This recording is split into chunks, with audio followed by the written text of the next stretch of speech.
subsidized housing, the job relief for people who are unemployed. Now, that came because in the 1930s there were great movements of people in the country which threw the country into turmoil. There were strikes all over the country. There were sit-down strikes where people occupied the factories. There were general strikes in Minneapolis and San Francisco tying up the entire city. There were marches of the unemployed and tenants movements defying the police and putting people's furniture back into their houses when they were evicted.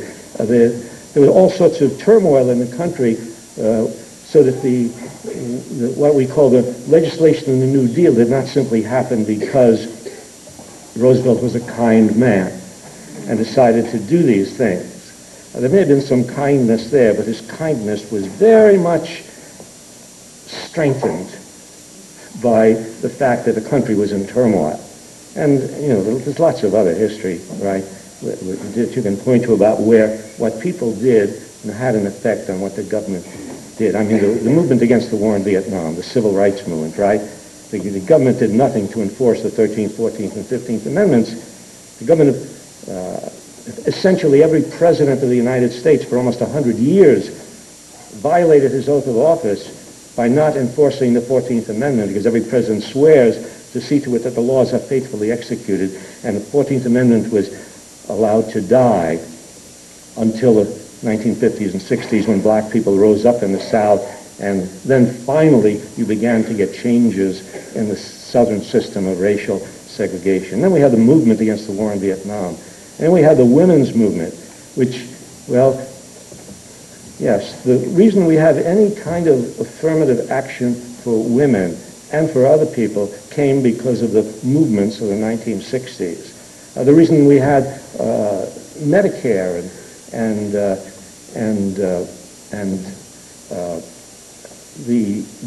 all the things that were done in the 1960s to make people's lives a little better came as a result of the great movements of the 1960s.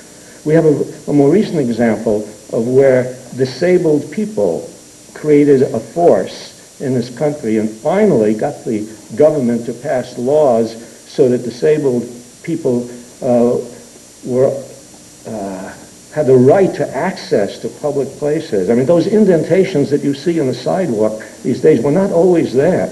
They were not there 30 or 40 years ago, but they were put there as a result of a movement of the disabled people in this country. So, there's a lot. Yeah. The major point is that, yes, it is possible to change government policy by citizen action if people are persistent enough and take risks and organize and create a national commotion. Yes. Thank you. And thank you, Doctor. My question is for an historian. And the premise is that we are in a race against time as the textbooks manufacturers have to submit their manuscripts to major states for approval before they can be published. Now, as an author and an historian, what advice would you give on how the final chapter should be written, which would include the events of September 11th and the present bombings that are taking place?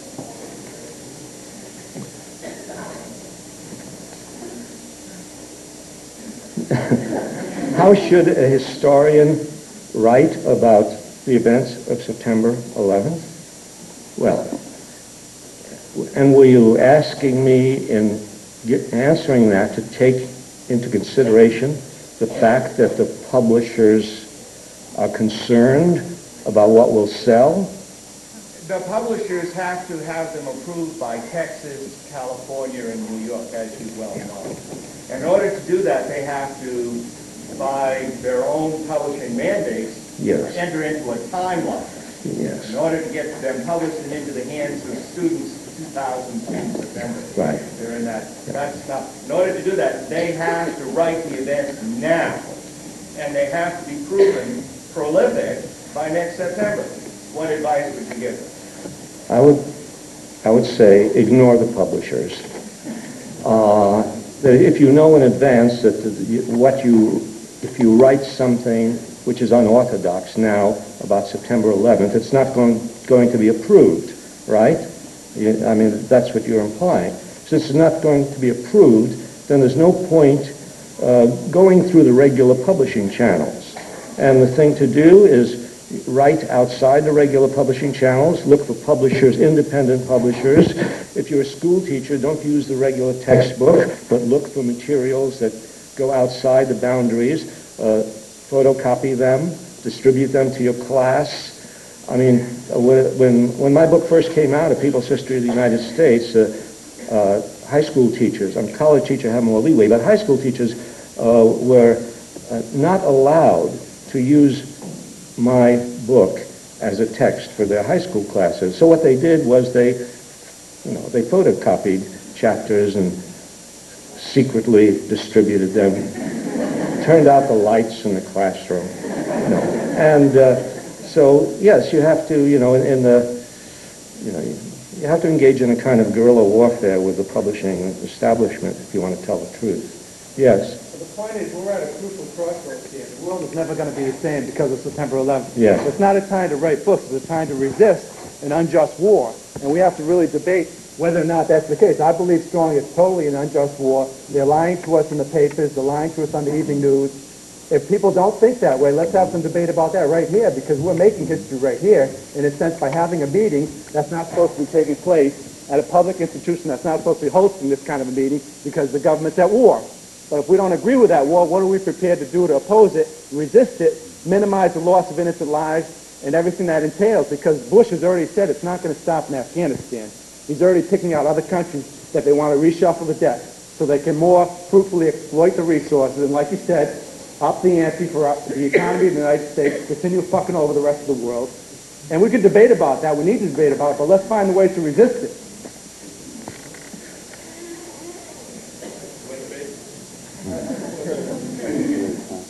Whoever speaks up first will have the floor. What gives you strength to keep standing up and standing up all the time, in your own words, when you feel that you are resisting the party line, that you are going against boundaries? Because I believe you have credibility in my eyes. Like Ezra Pound, the poet, says that someone that has experience, has real experience, has credibility. And since I think you're credible, I want to know really physically, what gives you that feeling to keep standing up? What is it?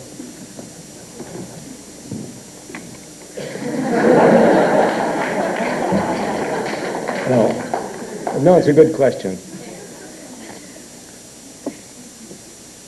I try to go among people that I like, and people with senses of humor, and people who make me feel life is worth living, and listen to music and go to the movies and, read good books and root for your favorite baseball team when you're not reading the newspapers and reading books on history and politics and international affairs. In other words, and this is where the artist comes in very importantly, while you're working for a better world, you have to make the world that you're living in right now pleasant for yourself and enjoyable for yourself, even while the powers that be are trying to destroy your enjoyment.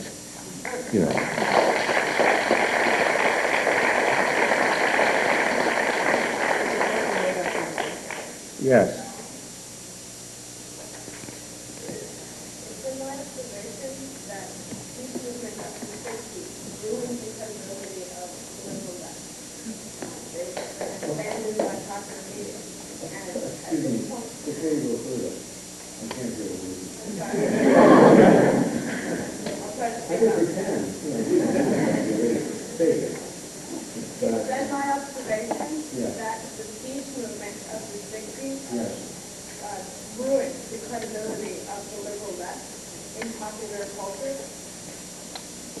Abandoned the liberal left after the Vietnam War ended.